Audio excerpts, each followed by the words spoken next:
For thousands of years, prophets around New Jersey have predicted the end of days. We call this theoretical convergence between prophecies and events the Quasimodo Effect. Hey Sopranos fans, welcome to another episode here on Sopranos Street, and today we will be going down the top 10 prophecies or instances of foreshadowing within the Sopranos series. Now, within the series is the key part here. So while things such as baby Chris crying when presented to Tony, or a young Artie saying his dad wants him to grow up to run the restaurant and Tony replying that his dad wants him to grow up and rob it may be funny, no references from the Many Saints will be in the countdown. So if there are any that you think I left out, please let me know down in the comments section, and stay tuned till the end and get a peek at the next Machiavellian Monday, which is set to be released next Monday. Well, let's get down to it. Number 10. Yeah, our line of work, it's always out there. You probably don't even hear it when it happens, right? And we have Bobby Bacala coming in at number 10 with a quote that is often cited by fans, and for good reason. But here's the thing, we don't really know if he was right.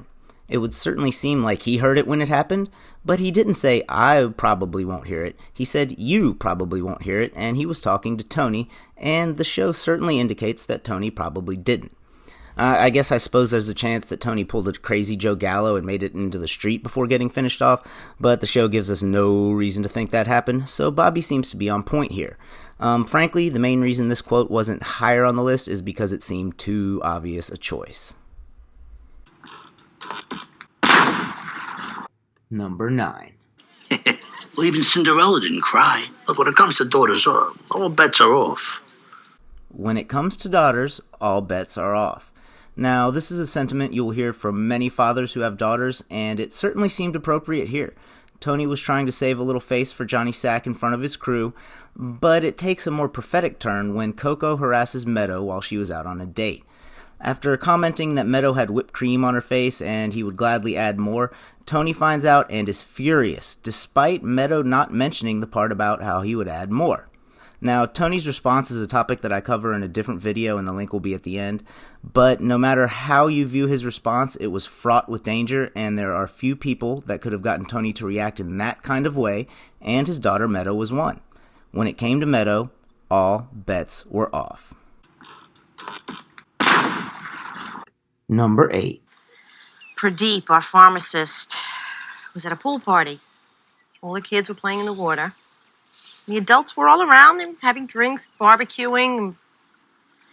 Somehow, even with all these people around, this 3-year-old child managed to fall into the pool. Nobody even noticed till finally they found him floating face down in the water. I can't get that story out of my mind. I don't know why. Now, in earlier seasons, when the mood of the show was a bit lighter, this could have been taken as a jab or reference to Jackie Jr., the boy who survived almost drowning in 3 inches of water, only to grow up and get wounded by that stealthy ninja Vito and drown in ice. Like penguins live in. Yeah, I know, Vito killed him. But as it so happened, not long after this, AJ attempts to take his own life by drowning himself in their pool. Fortunately for AJ, the adult around in this instance was paying attention, and Tony ended up saving him. Number 7. Oh, Jesus Christ. I fell asleep. She got suffocated or something. Celia, you killed little Cosette. I ought to suffocate you, you little prick. I ought to suffocate you, you little prick. Well, he did suffocate him, and while his reason for doing so may be up for debate, the end result is not. 2 side notes here, though. First, for someone we all know never had the makings of a varsity athlete, allegedly due to his small hands, how did Tony manage to suffocate Christopher with just one hand? And second, speaking of Christopher's death, practical problems aside, wouldn't it have been funny if, during the opening scenes of the Many Saints of Newark, when it is scrolling through the cemetery and we're hearing all the spirits talk, if off to the side it scrolls past the Joey Peeps headstone, like they never changed it, it still says Peeps? Well, anyway, on to the next one. Number 6. What's the matter with you? Why can't we talk like adults anymore, huh? Out. Next time you come heavy or not at all. Tony is understandably upset here. Junior is trying to take Christopher away from him, and Tony is pissed that he and Junior can't talk like adults anymore. So Junior tells him to get out and come back heavy or not at all. Flashing forward to the end of the series, it is clear that Tony took his advice and came back heavy. Unfortunately, he and Junior still couldn't speak together like adults. Yeah, I know heavy means armed. Number 5. And I provide for my children. Yes, Tony, you do. But I don't know how you do it because you won't tell me. Well, let me tell you something. Or you can watch the fucking news. Everything comes to an end. Now, this is one, like number 10, that is cited so often I felt the need to include it on the list. I wasn't going to put it any higher than this for two main reasons. First, it's a very blanket statement that applies to everything outside of an eternal religious context.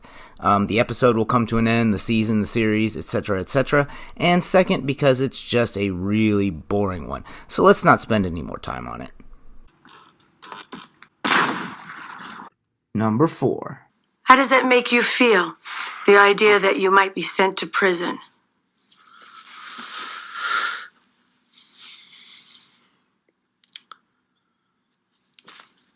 I just gotta stay around a little while longer for the kids. Especially my boy. Now, this one's interesting because it almost plays out like a bargain. Tony just needs to stick around long enough for his kids, especially AJ. While we don't know what would have happened with AJ after the series finale, it certainly seems like Tony was taken up on his offer. He stayed around long enough to save AJ from drowning and to see him apparently turn a corner in terms of his personal happiness. Very shortly thereafter, however, it turned out to be time to pay the piper, even though it probably wasn't the cops like he was worried about at that time. Well, unless Rock sought his revenge, the timing of the whole thing lines up pretty well. And on to number 3. Number 3. I just think New York is an experience that unalterably changes a person. Yes, it does, and it certainly did for Caitlin, but unfortunately for her, not all inalterable changes are good ones, and we see her head down sort of a rough path. Now, she is kind of dropped from the show, and she may have turned her life around as she seemed optimistic about her new medication. But between Tony, Bobby Bacala Sr., and Vito, the Sopranos characters don't seem to have much success with their medication, so I'd be skeptical here too. Side question for everyone, who thinks Caitlin and Noah hooked up that night, and who thinks she just whined all night long? Number 2. I'll tell you though, I'm kind of worried about Sal with these fantasies of law enforcement. These things can work two ways, Skid. You can find yourself getting too close. These things do go both ways, and we see it to some degree between Skip and Pussy when they vent to each other, but the real foreshadowing here applies to Agent Harris. Over the course of the series, we see his relationship with Tony evolve.